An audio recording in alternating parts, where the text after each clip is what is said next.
Summer holidays வந்தாச்சு, நம்ம GT Holidays வந்தாச்சு. GT Holidays, South India's #1 travel brand.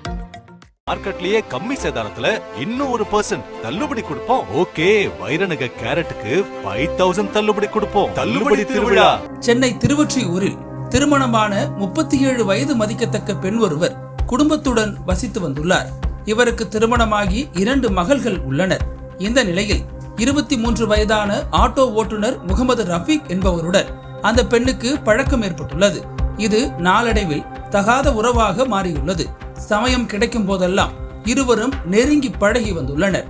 ஆனால் பயந்து பார்ப்பது பிடிக்காமல் போகவே வீட்டுக்கு வர துணிந்துள்ளார் ரஃபீக். இதனால் தினமும் இரவு அந்த பெண் தனது கணவர் குடிக்கும் பாலில் தூக்க மருந்தை கலந்து கொடுத்து வந்துள்ளார்.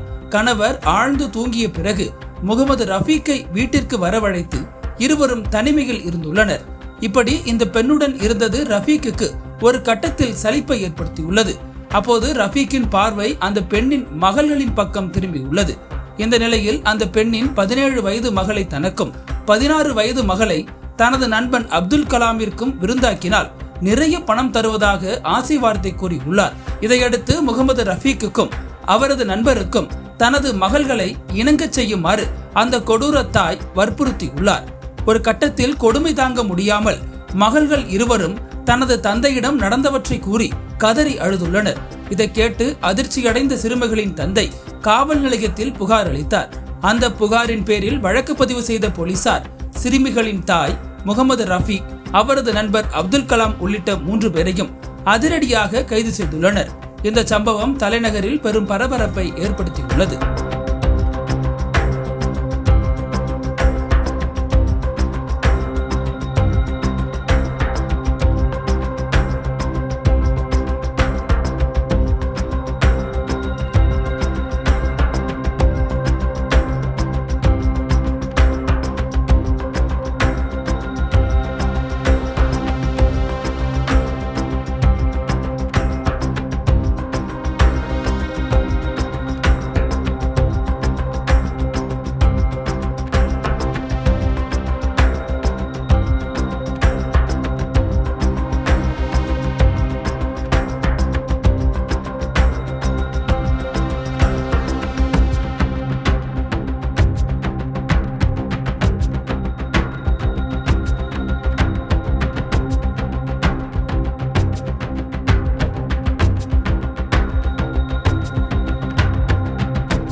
அனல் பறக்கும் செய்திகளை அப்டேட் செய்து கொள்ள நக்கீரன் களத்தை இப்பவே சப்ஸ்கிரைப் பண்ணுங்க.